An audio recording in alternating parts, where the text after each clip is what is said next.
this one is quite intriguing, and I'm not going to pull over into his time, but I want you to welcome Pasi and Olle.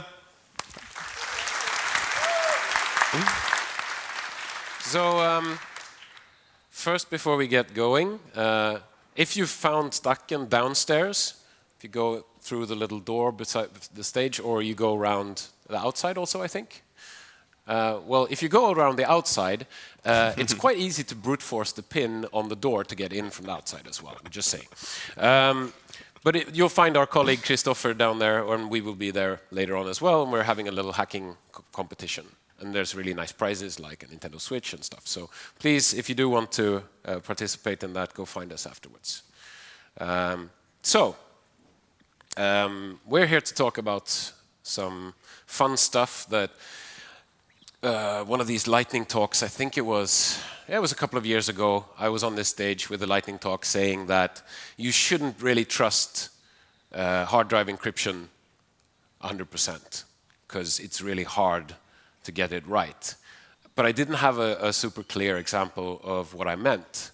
So I'm kind of regretting doing that talk because it wasn't very clear to people what the point was. But now we're really happy that we have a practical example of why you shouldn't trust hard drive encryption products 100%. So I'm Olle Segerdahl, and you can introduce yourself, Pasi. Yeah, I'm Pasi. Started that. Yeah. So yeah, we work as consultants doing this kind of stuff for a living, and that's where all of this started. Basically, a customer, one of our favorite customers, came to us and said, you know, we're upgrading to Windows 10, we're buying all new machines, new laptops, and we think we've done a really good job with configuring this securely and monitoring the systems and everything.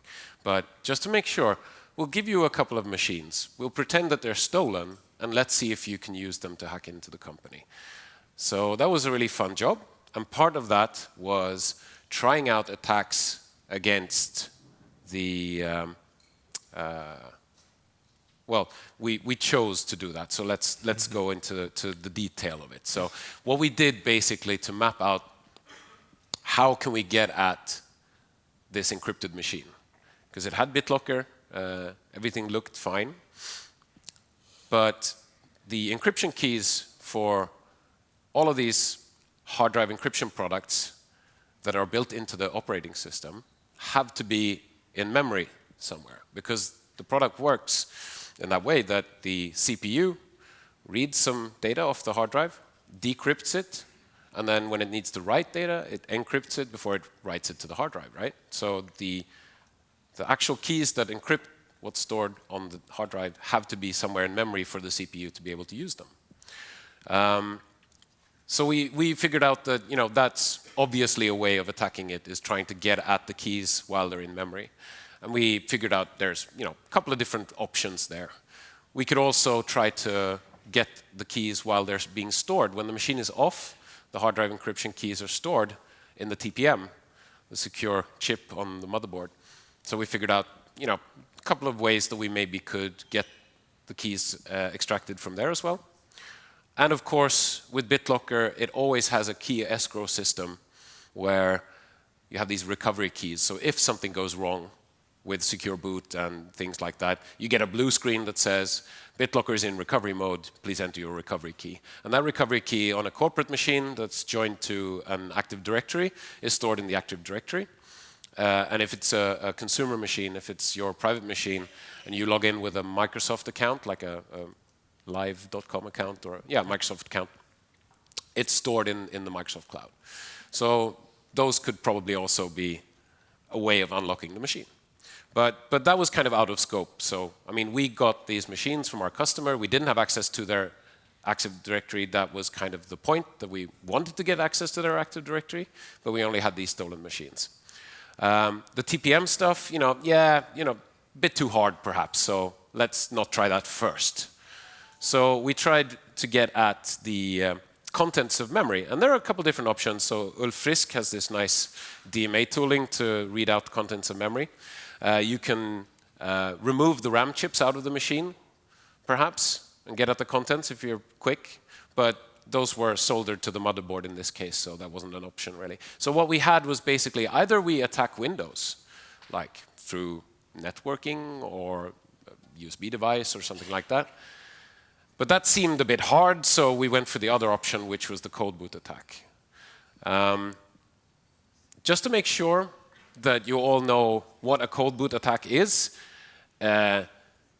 basically, the working memory of the computer, the RAM, contains secrets when the OS is booted up, like encryption keys. It can also contain passwords and other fun stuff. And those secrets in the RAM chips, they remain for a certain period of time after you turn the power off. So they don't just instantly get wiped. The information doesn't get instantly lost when you power down the device. And if you cool the RAM chips to like -Celsius temperatures, then they actually hang on to that information for quite a while, like several seconds, maybe up to a minute in some cases perhaps. So there's lots of nice research about what RAM technology has what kind of properties in that case. So there are two possible approaches to doing a cold boot attack. One is what I mentioned earlier, removing the memory chips from the machines and inserting them into your own machine or some other device that reads out the contents. That would be a viable attack if you cool it first, so you have time to actually do the transfer. But you can also leave the memory in place and instead boot some software on the machine that dumps the memory. And then you have a nice memory dump that you can analyze to find the encryption keys. And all of this was figured out 10 years ago by some researchers at Princeton University in the US. And they actually provided proof of concept tools to perform exactly that attack of rebooting the machine into a small tool that dumps the memory, and then another tool to analyze the memory dump to find the hard drive encryption keys. And they showed that this was possible, a feasible attack 10 years ago, and they published their tool so anybody could try it for themselves. But 10 years ago, we had different machines than we do today. So we have a bit more modern hardware. Firmware has changed as well. So our very good friend and colleague, Timo Hirvonen, did a talk at Disobey, which is a Finnish security conference. I think it was last year, perhaps, about his project to build new and modern tools to perform the same kind of cold boot attack as the Princeton researchers did 10 years ago, but make it work on modern hardware, on a machine with EFI, for example, and DDR4 chips. So basically, we thought, how hard can it be? We took Timo's tools, we sprayed some compressed air upside down on the RAM chips, and we started up his tool from a USB drive. We didn't find anything in memory. It was all zeros. So that was kind of, a setback. It wasn't that fun. So we tried to find out, well, why? Why is memory all wiped out and all zeros? So what we did was we connected a small chip programmer with a test clip to the flash chip on the motherboard, that stores the BIOS code and settings. So I'm going to use probably BIOS and EFI firmware interchangeably during this talk, just because people are used to the term BIOS. I mean, modern machines don't really have BIOS; they have this EFI-compatible firmware. But if we use the terms interchangeably during the talk, don't sue us. The point is, we read out the contents of this flash chip, which is the same thing. If you're an old PC person, then you know that you used to have like a BIOS ROM chip on your motherboard. Nowadays, it's a nice little flash chip that you can actually write to as well, so you can update your BIOS. So we read out this data and then used a really nice open source tool called UEFI tool to actually look at the contents. And there are some guys who published this code on GitHub. You can search for UEFI tool, you'll find it yourself, and you can have a look at what's in your own flash chip on your motherboard. The blue here actually means that in this case, the firmware was signed. So it was integrity protected. We couldn't just change the firmware to remove the wiping of memory. And we figured out, of course, the wiping of memory has to happen in the firmware, because that's what boots before the operating system, before you actually boot our little tool from the USB drive. It's the BIOS or the firmware that runs. So the wiping has to be done somewhere in there, we figured. But we couldn't really change the code because that was integrity protected with this nice new Intel boot guard. Yeah, I think it's called the technology, which means that the vendor had done a pretty good job there to protect against malicious BIOS updates. But we also found that there are these, basically the BIOS settings, these variables stored in the same chip. And in EFI land, they're called MVRAM variables for non-volatile random access memory. But it's basically the same thing as your old BIOS settings when you pressed delete key or F12 or something to get into the BIOS setup menu and you can change some stuff. All of those settings have to be saved somewhere, and that's saved here in the on the same flash chip as the firmware code. So we figured, oh, that's interesting. What kind of funny variables can we find there? And we looked through the list, and we found one variable that was called memory overwrite control. Memory overwrite request control. Memory overwrite. That sounds like what we were looking for. So that was a good lead. So we put that into Google, which is always the first thing you do when you're curious about something.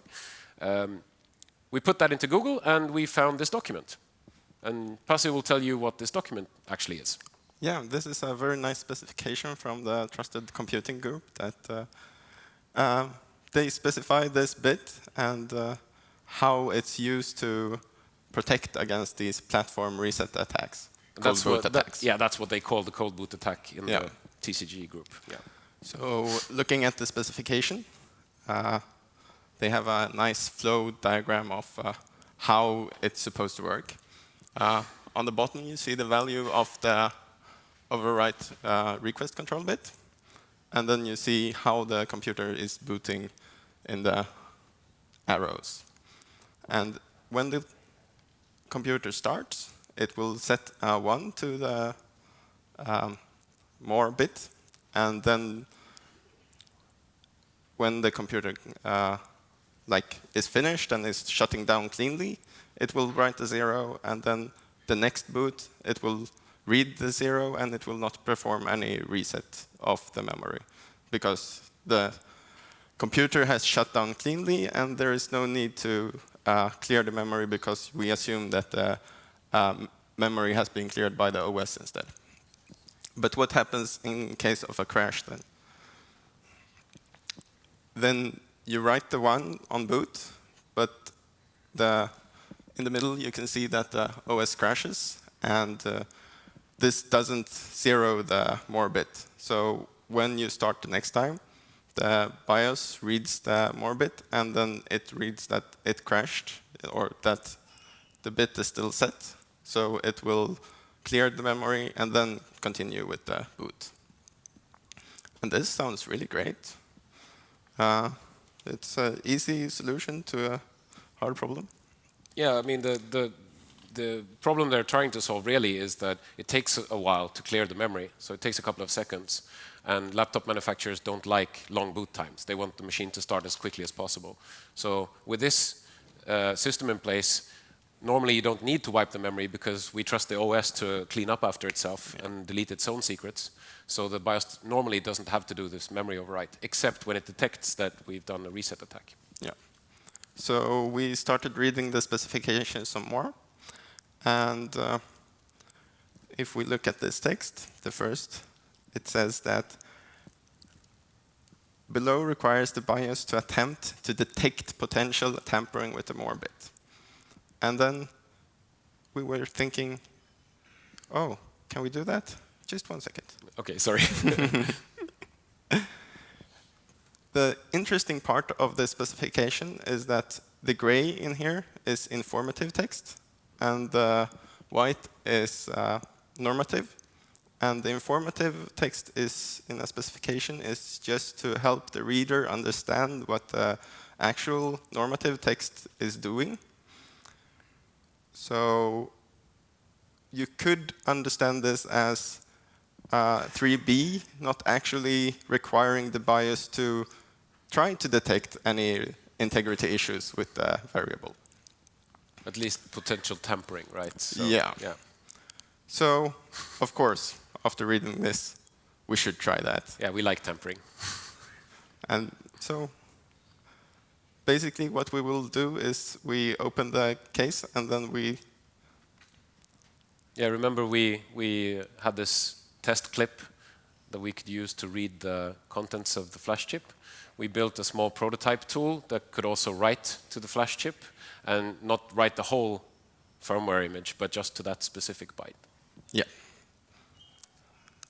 So that's kind of what we wanted to show you today, is how we can re-enable this old, 10 years old cold boot attack on modern hardware by bypassing this security feature that the PC vendors have put in place to try to defeat the cold boot attack by detecting that somebody has done an improper shutdown of the machine. So now we're going to do the demo, and let's see if everything works with the technology here. So we've got a camera set up, so hopefully you can see what Pasi's doing. Yeah, there you go. There we go. So we have a nice ThinkPad over here that we're booting up. And it has a BitLocker enabled. So we just log into that and assume that somebody has been using this computer.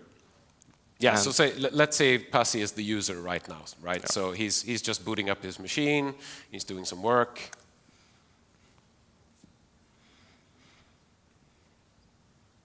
So that was just to show you that BitLocker is actually enabled on this machine. We're not cheating you. And we have some secret passwords on the hard drive that you can see. Yeah. But, well, of course, I'm done with my computer. I lock the computer and I close it. Now you think that your hard disk encryption will protect you from every attacks. And if somebody steals this, you think that you are not... You're not going to lose your passwords. Yeah. So, do you want to describe what I do? Yeah, I can talk. So what Pasi is doing right now is he is getting the machine under normal AC power instead of using the battery. So we can remove the battery and the back of the machine to get access to the motherboard. And here you can see the RAM chips over here. No, we can't see. There is the RAM chips. And over here is the flash chip that we're going to connect our programmer to and manipulate the more bit variable. More standing for memory overwrite request, as we saw earlier. So the upside down can of compressed air is actually letting out the compressed gas that drives out the air, which is like a butane gas or something. So that will, when it evaporates, cool down the memory chips.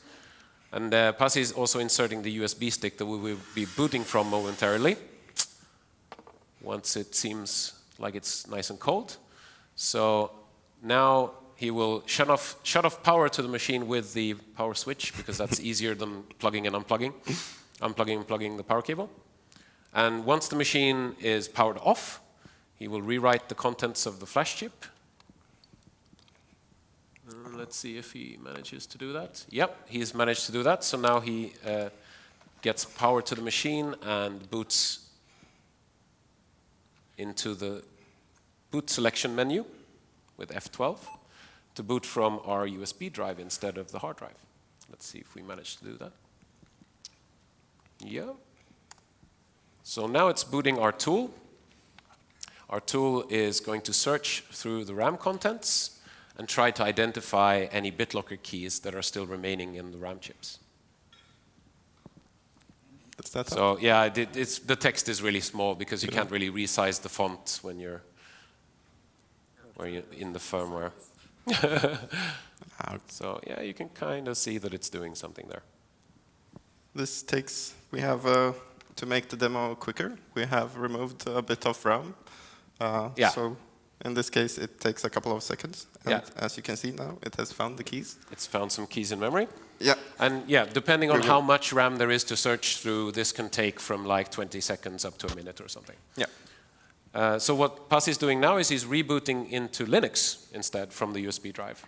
Because Linux has this really nice open source project called BitLocker, which lets you mount BitLocker volumes. And we're going to use that to steal those passwords off the hard drive. So this is just booting Linux. It's nothing fancy. And then hopefully, you have to reboot again. Yep. Just sometimes Linux tools flake out and don't work properly. So we're going to reboot into Linux again and see what happens. But so we've already saved those BitLocker keys that we extracted from memory on a file on the USB stick. So now we're just, booting into Linux a couple of times before it actually works and mounts the drive for us. It should work on the second try. should. We haven't had time to figure out what's wrong with, it's this locker thing probably doesn't like it when you have an NTFS volume that's not dismounted correctly. So, it also kind of detects that we've been tampering with it, I guess. So this time we're booting we're booting Linux again. And yeah, there we go. If you can zoom in, you'll see that this time we managed to mount the drive with BitLocker, and yeah, it's really hard to see. But yeah, like I said, we can't really make the font bigger in the Linux command, VT. So we'll see if you can see that those are actually our secret passwords. There we go. If you remember them from the Windows screen. Yeah, so that's the contents of the hard drive.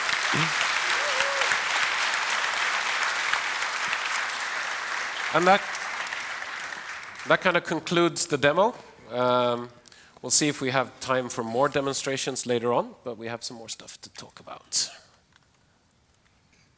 So let's see if PowerPoint wants to get back on the screen. Sorry? If you have a question, feel free to just shout it out and we'll see. Yep. I'm not sure if it actually did go to sleep or not, but it doesn't matter. Basically, when the machine is in standby mode or sleep mode, then the contents of RAM are preserved, right? That's the point of sleep mode, so that it wakes up quickly.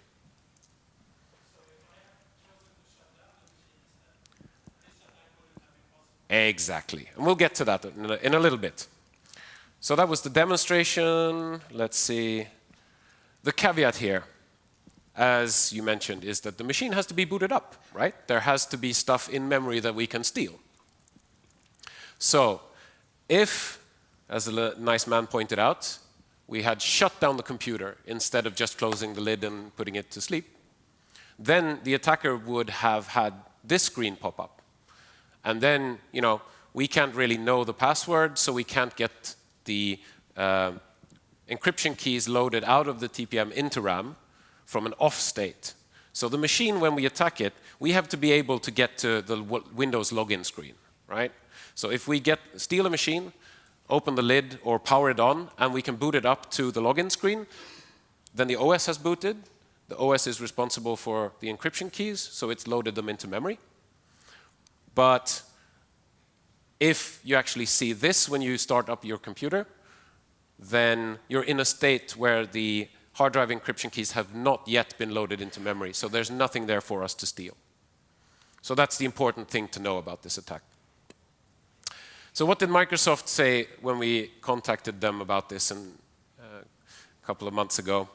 Well, both they and Intel agreed that physical access attacks, what they call open chassis attacks, are currently listed as out of scope for this TCG specification. Yeah. We don't really know why, but they are very nice at Microsoft. They've invited us to come to Redmond in 2 weeks to their Blue Hat conference, and we're going to get a chance there to speak to them, and maybe they'll tell us some inside information. We'll see. But apparently, the Trusted Computing Group have already decided that these kind of attacks are not worth really protecting against, or rather that the specification as it stands today doesn't protect against these attacks. So we weren't really happy with that, and we went back to Microsoft and said, well, have a look at your documentation online. It's not really clear to our customers when they read that documentation on the Microsoft website that this is actually the case, that you can't protect BitLocker against physical access attacks. And they said, yeah, you're right. We'll update the documentation. So actually, from last Friday, if you search for BitLocker countermeasures, you'll get to the proper documentation page that actually does a very good job of listing all the different attacks against BitLocker. And it also has a nice blue highlighted note that this attack is possible and something that you should bear in mind when using BitLocker. And, hopefully you're with us so far, but some of you are going to have some doubts. You're going to be saying, but, my machine has this secure boot feature, so that'll save me, right? Or you'll say, well, you can't boot from USB on my machine because I disabled it. Haha, what are you going to do now? Or you might say, well, surely I've got this BIOS password set, so that'll protect those settings, right?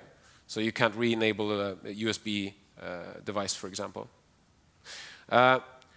Or you might be really clever and say, I bought this fancy machine that has tamper switches that will detect tampering when you open the case. And that will surely save me, right? And we'll go through these each one at a time and tell you why that's not actually the case. We can bypass all of these mitigations as well. So, first of all, secure boot. This is actually something that we did here that you didn't really get to see because we prepared it earlier, like a good chef.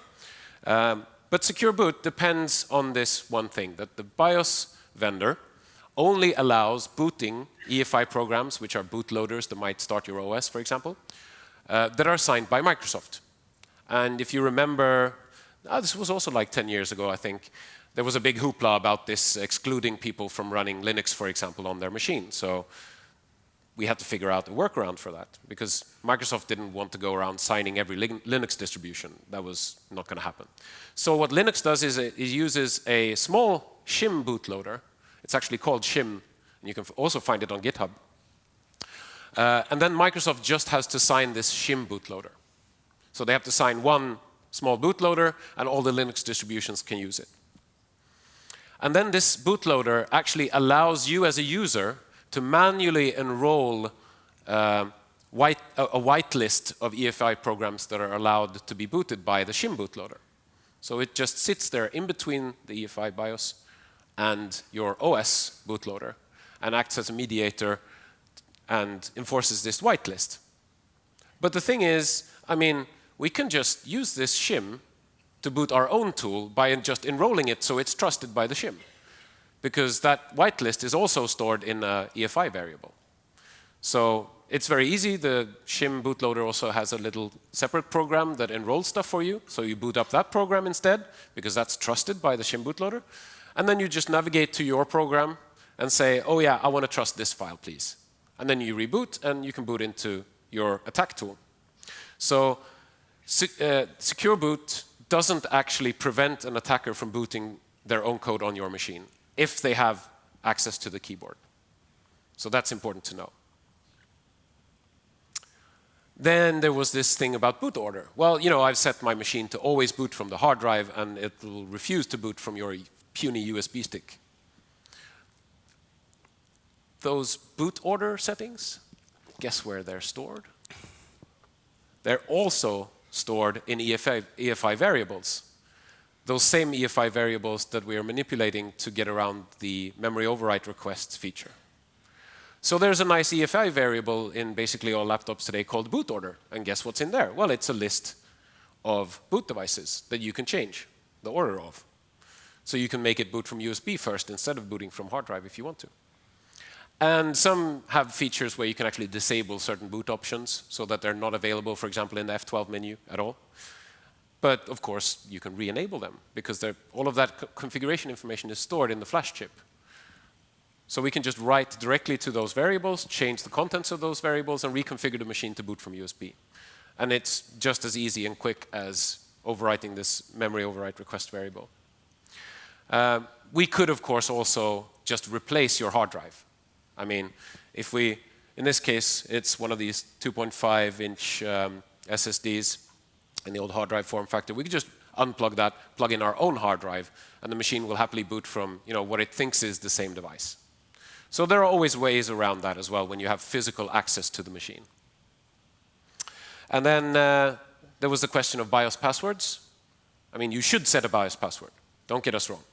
You should definitely set a BIOS password on your machine. It's a good idea to protect those settings we were talking about from, casual attackers. So if your BIOS or EFI setup is password protected, you can, of course, modify the firmware, perhaps, to clear or bypass the password. So if your firmware isn't secure, if it's not signed properly, like I talked about earlier, then perhaps you can modify the firmware to skip the password check. Or you can find where the actual password is stored and replace it with your own password or clear it entirely. And we actually did this during the customer assignment we talked about. We figured out a way to reset the password on the ThinkPad that we were attacking at that time. Question, yes? What if you tie the BIOS password to the PPM chip? Yeah. And then sign the Yeah, really good question. So that's exactly what happened with the ThinkPad. It was pretty well secured, the password. So what we really had to do was downgrade the BIOS to an earlier, like the first revision that they put out for that particular model, which was vulnerable, so we could change the code of the firmware and bypass the password check. And we could also write to the password variable then, because we had all the access to their Lenovo's own libraries that do all of this stuff that kind of sign or protect, I should say, the password. A funny note on that was that there was downgrade protection in the BIOS software, but if you have access to the chip, it's just write the older version directly to the chip and you bypass the downgrade protection. Because the firmware enforces the downgrade protection, but if we can just put our own firmware on there that doesn't have, this website is also really nice. Many people do not know that this website exists. It's called bios-pw.org. And if you put your, in this case, your serial number into this site, it'll actually tell you a backdoor password that resets the BIOS password for you. Because this is a nice feature that many laptop vendors have, because users set BIOS passwords and then forget about them, what they were, so they want a way to reset them to get back into their machine. So all of the vendors basically build in backdoors into this stuff anyway. So remember that site, because it's really useful. Basically all Dell machines are, it's trivial to reset the BIOS password. And then there's this tamper detection thing as well. So I mentioned that, and this is also something that we did during the customer engagement, because we had a shiny new ThinkPad that actually has small switches on the motherboard that are tamper switches. So when you open the back of the machine like this and expose the motherboard, that switch triggers, and the machine will know that it's been tampered with and will refuse to boot after that. Okay? So, of course, that can be bypassed as well. One way is just to know that the switch is there. If we know where it is, we can avoid triggering it. Since we're working with a stolen machine, and we have physical access to it, there's nothing to say that it has to be in one piece when we're done with it, right? We can just take a Dremel to the back case and cut out a hole that we can access the memory chips through, and not actually open the whole case, and then the tamper switches will be totally irrelevant. So you can Google for motherboard pictures online. Lots of people have teardowns and eBay listings with nice high-resolution pictures of motherboards for computers. And of course, all these switches that we have seen are pretty easy to bypass if you don't mind destroying the case of the machine, right? So if you Google for ThinkPad motherboard, you'll get lots of image searches on Google, image search hits, and you just take the first one and you see, okay, there's that tamper switch, so we know where it is. We just don't open that part of the case. We don't trigger that switch. And over here is the BIOS flash chip that we want to manipulate, and it's on the other side of the motherboard. So we just open that part of the case and not the other part of the case, and we're fine. So that's not really a good protection against an attacker who is determined to get your stuff and who has physical access to the machine. So, in summary, BIOS security settings. Of course, you should set a BIOS password. You should configure your BIOS securely. But they also depend on the integrity of the firmware and the firmware settings, right, which are stored in the flash chip. So if I can get to the flash chip that stores those settings, then I can manipulate those settings. So be aware of that caveat. So you might also be asking, well, what about the Penguin? Because we all know that Linux is great at encryption too, right? So is this attack possible against a LUKS encrypted Linux distribution, for example? Funny story, the other week I was Googling, and Matthew Garrett, who's a really great guy, has been doing a lot of work for the Linux community in getting Linux to catch up with all these secure boot mitigations and other things. He committed a patch to the Linux kernel a year ago, pretty much, that implements this memory overwrite protection, i.e., when the Linux kernel boots up, it sets this memory overwrite request bit in the variable, so that if I do a reset attack against that machine, the firmware will detect that I've done so and overwrite the memory, right? So before 1 year ago, there wasn't even that feature in Linux. So basically, Linux has been vulnerable to the Princeton University researchers' original code boot attack all this time, until now. And the problem with Linux patches is that not many people apply them. So this was merged into mainline a year ago. Here's the Torvalds Linux tree. And if you look closely, you can see it's behind an ifdef as well. So you actually have to enable this when you compile your kernel, or it won't even get enabled and compiled into the kernel. So you have to know that you want this configuration setting enabled when you compile your kernel, and then at least you have the memory overwrite request thing that prevents the Princeton researchers' attack, but not our physical access attack. So if you want to check if your Linux distribution has support for this memory overwrite request variable, then you can just use this simple command. You can just cat sys firmware EFI vars, memory overwrite request control, and then a GUID, just autocomplete the GUID, and you'll get the contents of this EFI variable.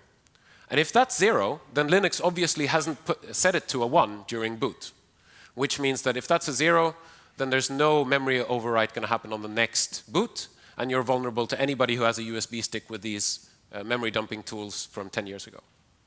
So that's the state of Linux today. Go bug your Linux vendors to actually support the more bit, because that at least means that an attacker has to go to the lengths that you saw Pasi take, i.e. connecting to the firmware flash chip and modifying the more bit before you can actually enable the attack again. Yes? If you do it yourself, yes, you can do that, definitely. So if you have a small program that sets this variable, for example, before asking for the hard drive password, you can do that for yourself, but most people don't go to that length. They trust a Linux distribution to package all of that stuff for them. So go bug your Linux distribution and have them compile in this configuration option into the kernel, and make sure that it's also set before you type in the hard drive password when you unlock the machine. So, so if that byte is 0, please bug your Linux distribution. One more thing, as they say. Yeah.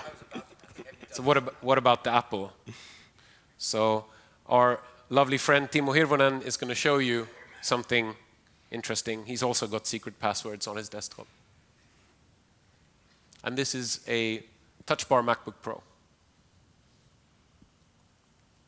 So the user leaves his machine, the attacker comes along, plugs in his USB drive,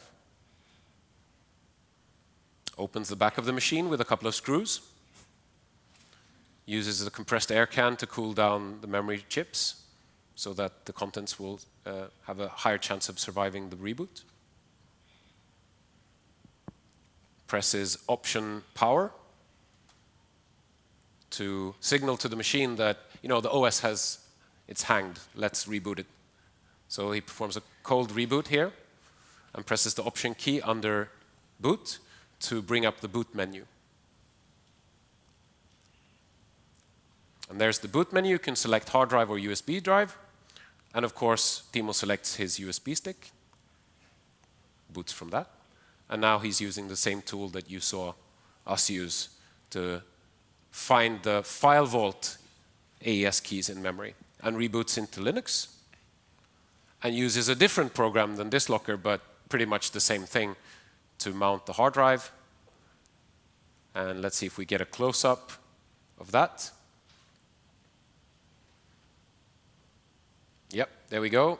He's mounted the hard drive, he's stolen the passwords, and there's your screenshot. So yeah, it's definitely doable on Apple machines as well.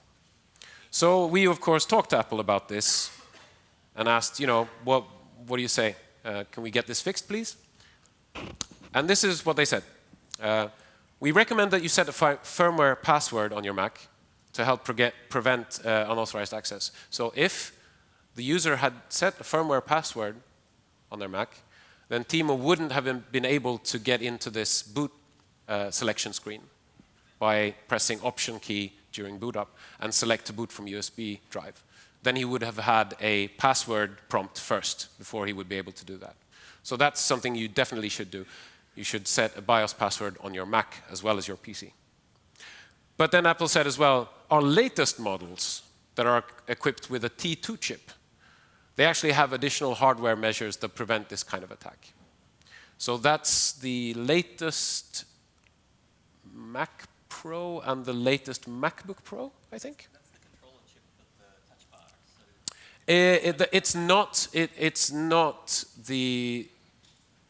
It's not present in the first touch bar models. I think that might have been a T1 chip. But the T2 chip actually has the hard drive encryption implemented on the T2 chip, the separate chip from the CPU. So the CPU isn't responsible for encrypting the hard drive anymore, which means that those keys aren't stored in RAM. Those keys are handled by the T2 chip exclusively. So then we can't use this attack against the very latest 2018 model MacBook Pro, for example, because they have this nice T2 chip. So Apple have taken the knowledge that they have developed in their iOS devices, which have pretty good secure boot, and they've used those same methods to improve the strength of the newest model Macs. But all previous Macs, as you saw from Timo's demo, can be attacked. And basically, right now, there's no more information about what to do to protect against those attacks, except for set a firmware password, which definitely makes it harder. So, summary. What did we talk about? Device encryption, hard drive encryption, depends on the integrity of firmware, on the firmware code and the firmware settings. So you need to be aware of that. It's not a panacea. It depends on the firmware actually not being manipulated. Physical attacks on the firmware can bypass existing security features, as we've talked about. So today, it's absolutely possible to manipulate the firmware. Sometimes you can even change the firmware and add code. Sometimes you can only change the settings, but that's usually enough, as you saw. And the existing mitigations that we have can't protect against cold boot attacks. And this is kind of, we were surprised, basically, because, we thought we fixed this problem 10 years ago. And it turns out that 10 years later, a lack of offensive research has, let us get complacent about hard drive encryption and cold boot attacks. So, to sum it up, today, sleep mode is vulnerable mode. Unless your machine is off, powered off, and requires a password to actually boot up again, not the login password, but a password to actually unlock the hard drive and boot the OS. So, for example, Lux in Linux, FileVault in Macs also does the same thing. You might not actually know, but when you boot your Mac these days, you actually get a pre-boot login prompt. And that's before you boot the whole OS. And when you type your password there, that actually unlocks the encrypted hard drive partition. And of course, in BitLocker, you have to configure that pre-boot PIN or password. So if your machine is in sleep mode, it doesn't really matter if you have the pre-boot authentication password, we still get one shot at the attack, right? Because the secrets are going to be stored in memory when the machine is sleeping. And if we can wake it up and get to the login prompt, the Windows screen, then we have one chance at attacking the machine and getting the contents of the memory. And as you saw, it's quite reliable, so you might want to care about that and make sure that the machine is actually powered off and not just sleeping. So this is basically something that you might want to revisit later on when we publish the slides. But for all organizations, we recommend that they keep firmware up to date, because old firmware is vulnerable firmware. Firmware gets patched all the time, so update to the latest version on all devices. And use those existing mitigations that actually are available to you. So configure secure boot. Even though it's bypassable, it's still a good thing to have, because it protects the integrity of the boot sequence. Configure a firmware password. Even though you might know that somebody can go to a website and unlock the password, it's still good against casual attackers, right, who don't know about the website. Make sure that you have procedures in place to respond to theft of a laptop, for example. So when somebody loses their machine, don't just go, it's encrypted, we're safe. But actually have procedures in place to reset people's passwords. If there's VPN credentials on that machine, make sure that those also are invalidated. If you have a user who you know has secret documents stored on that machine and the machine is stolen, at least consider that somebody might be able to get access to those documents. So also be wary of lost devices that were stolen and then magically reappear later on, because you probably can't really trust the integrity of that machine anymore. So there could be a backdoor implanted, for example. We didn't really show this today, but there's a video online attached to a blog post that you can go search for that actually shows us as well just switching out the sethc and cmd.exe commands, which is a very easy way to backdooring a Windows machine, where you can get a root shell on the login prompt. So yeah, be wary that defeating hard drive encryption also means that you can change the contents, not just steal the contents. And you should also conduct some kind of an impact assessment to figure out, is this something that we need to protect against? Is this something we need to care about? Do we have secret stuff on laptops that we want to protect? Is it worth the effort to us? Is it worth the expense to go the extra mile? And if justified by that impact assessment, use that pre-boot TPM and PIN and aggressive hibernation policy. You can set the power settings in Windows so that if the machine is sleeping for more than X minutes, it actually automatically wakes up and goes to hibernation mode. Hibernation mode being off. It saves the contents of RAM to the encrypted hard drive and turns the machine off. And then you have to use the PIN, BitLocker PIN or password to wake the machine up again. You could also evaluate the effectiveness of these firmware integrity protections. So you could investigate if the firmware is properly signed, for example. And this is something you might want help from a consultant. We have reasonable rates. Also consider adding tamper resistance to the chip. If you really are paranoid about somebody doing this attack, putting some hard epoxy over the flash chip wouldn't be a stupid idea. Because if it's hard to get to the flash chip, it's hard to do the attack, right? So, any questions? I know you have questions, more questions. Do we have a mic as well? Yeah. So this cold boot attack, is any kind of RAM attackable, or could there be, like, you had a different architecture, maybe ARM or Spark? Really good question. If you want to know more about the details about extracting contents of RAM after a cold boot attack, go watch the video online of Timo's talk from Disobey. He goes into details about that. The answer is yes. All types of random access memory do have this remnants effect. And different technologies have different properties where they might keep it for longer or shorter time, but all have this effect in some way. So there's lots of nice academic research on those properties. There just hasn't been enough attack research about how to actually perform the attack. Yeah, let's see if we can get you a mic. Then the stream will hear you as well. Hello? Oh, yeah, thanks. So I read the specification of the newer AMD devices. They have some memory encryption thing. Sorry, which specification? Well, basically the... AWS? No. What did you say? This is for the Ryzen processor thingies. Oh, AMD. Have you guys tried Good question. to attack that one? They have some kind of memory encryption technology, right? We haven't looked at that. Intel also has some memory encryption technology available. I don't know exactly in what chipsets, but that's also a really good point. If you want to fix this memory remnants issue, if you want to protect 100% against cold boot attacks, the only way really that we can think of is to always encrypt the contents of RAM before they go out to the RAM chips. So use encryption within the processor to encrypt the memory before it gets sent to the RAM chips.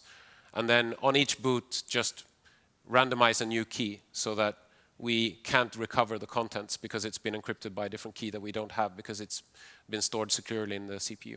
So that's probably the right way of protecting against this, but that's hard to do performantly and securely, and it's not something that there's a clear return on investment for actually doing that engineering work, so I understand why nobody has done it yet.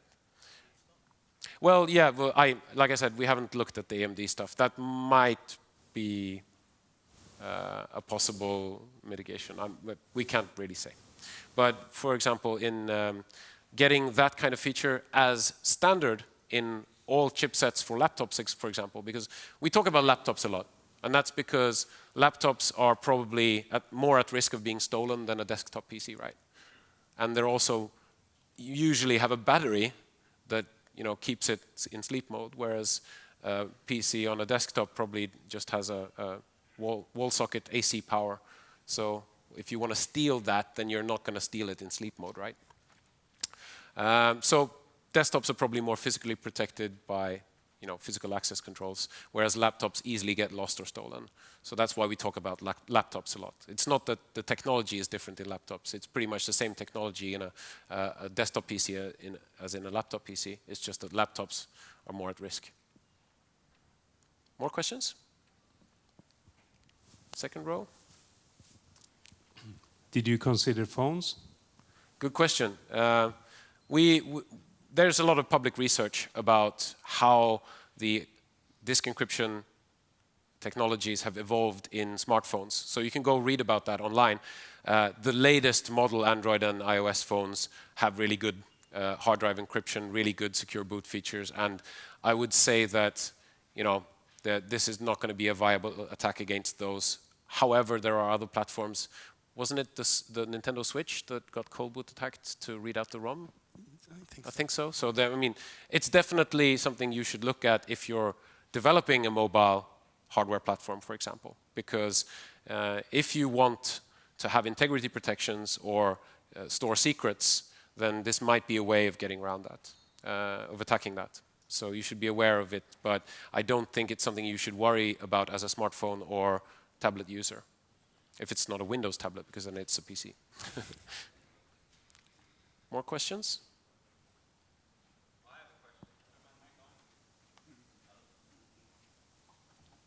Let's see if they can. Yeah. I'm kind of curious. Is there? Do you think there's any vendor that want to make a EFI firmware that doesn't look at the Morbit, that just always assumes that it has to clear memory? Wouldn't that be like the easiest solution for one vendor to go a little bit further than the others? You could do that. You could make the trade-off and say that we don't care about boot performance. We'll take that couple of second hit, and we'll always clear the memory. But the problem is then you have to get it right the first time, because remember we talked about downgrade attacks. So you can't just produce a new version of the firmware that does this, because we can always flash an older version of the firmware that doesn't do that. So you have to get it right the first time, and you have to get your firmware signing correct the first time with a new model machine and make that trade-off for performance. That could be something you could do. There should be at least one vendor be able to do this. I mean, wouldn't Microsoft? I mean, they're making their own tablets and stuff, right? Microsoft make the Surface range of devices, yes. So like I said, we're going to meet Microsoft in a couple of weeks, so we'll definitely ask them about that. But did you talk to any other vendors, or you looked at Lenovo? Good question and as Apple? well. Yeah, we've looked at several vendors' laptops. Yeah. We haven't really contacted any of the PC manufacturers, and that's partly because we don't want to play favorites. If we contacted Dell and Lenovo, then HP would be mad. If we contacted HP as well, then Acer would be mad. And when does it end? There are too many vendors to contact and kind of do a coordinated disclosure. So we figured just telling everybody at the same time. Just send everyone this video. And Yes, exactly. Telling everybody at the same time so that people who depend on hard drive encryption technology know what the risks are and can take steps to prevent any exposures. Yeah. And also, we'd like to talk to these PC vendors if they do want to talk to us about how to fix the problems. Then definitely we'd like to talk to them. But we didn't feel that we could contact them in an organized way before disclosing this publicly. Right, because a lot of the other things that you're talking about, other mitigation factors, if they were harder, as you said, there'd be more ways for people to brick their laptops. Yeah, you can definitely make it harder for the attacker to perform this attack. One way of making it hard, like I said, is just to make it hard to get to the flash chip. On tablet devices, you actually have to disassemble the tablet, and that's not usually an easy thing. You have to, get the glued-in screen to pop out without breaking, and lots of different things. Not without breaking. I mean, we can do destructive attacks, but making it hard to actually physically get to the chip is one thing you can do without getting into the situation where you'd make it hard for people to actually use the machine and getting into bricking issues. Firmware things, you can do certain things to improve the integrity protections of firmware as well. Definitely, to make it harder to perform the attack. Like we talked about, Lenovo has done a pretty good job of protecting the password on ThinkPads. Those integrity protections could be applied to the EFI variables. So, that would make it harder to perform the attack. Not impossible, but harder. So there's lots of things that can be done from the vendor side.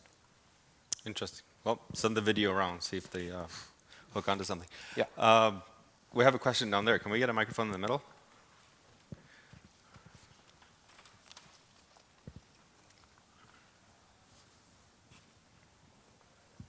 Hi, great talk. Is it theoretically possible to actually read the content from the RAM directly? While it's working? Yeah. Yes. Or why not? Definitely theoretically possible. It'd be quite hard in practice, but definitely theoretically possible.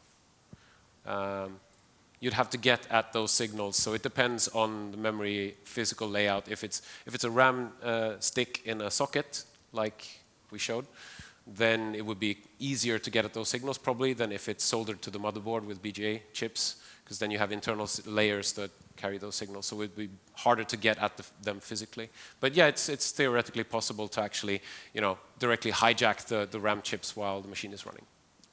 It's not something that we have worked with. Don't forget about DMA attacks. Yeah, and also don't forget about other ways of accessing RAM, like Ulfrisk's toolkit for DMA attacks and other ways of getting at the memory, because those are also valid options to steal BitLocker keys, for example.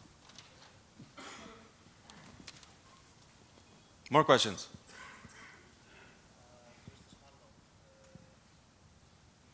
Let's see if we can get you a mic.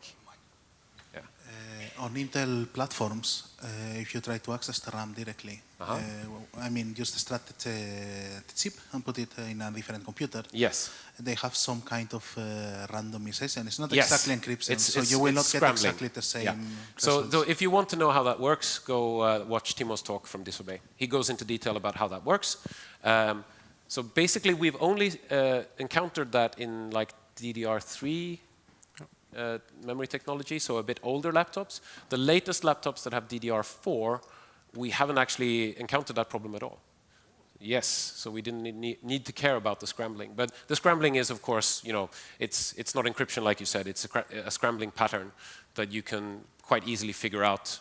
In DDR3, it's 64 bytes long. So.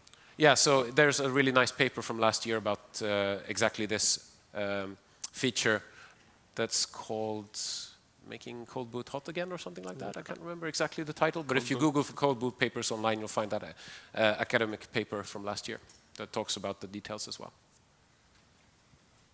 Any more questions? Over there, Kalle? He is concerned specifically with his ThinkPad firmware that we had our hands on for a couple of years ago. Yeah? How realistic would you say that a downgrade attack firmware and then cold booting after that is Kalle's question is specifically on his machine. How feasible would it be to downgrade the BIOS and perform a cold boot attack? If you're talking about your T470, that we played around with a couple of years ago, we have performed the cold boot attack on that platform, and we didn't need to... we did need to downgrade the BIOS to get around the password protection in that case. Yes. So what we did was we flashed an earlier version that wasn't properly signed, and then added our own code to that version that reset the password, booted up to that old firmware with our tools to reset the password, and then we could reboot into Windows, because in this particular configuration we weren't using BitLocker pre-authentication, pre-boot authentication. So that was like a two-step thing. So it was quite hard to do if you had both those mitigations in place. If you had both pre-boot authentication in Linux or with BitLocker PIN and BIOS password on the Lenovo newer ThinkPad models, it's quite hard to get around that. We have tried that attack, and we don't really know of any way of doing it when you have the pre-boot authentication. I think you're pretty much screwed there. Because if you have configured the machine not to boot from USB and you protected it with a password, you have to first get around that. And that requires a reboot because you're booting into older firmware, and that means the RAM contents are probably gone by the time you're doing your cold boot attack. So theoretically, you could do it that way. We haven't done it. It would be quite difficult. Any more questions? All right, then in that case, Olen, thank you very much. Pasi, thank you very much.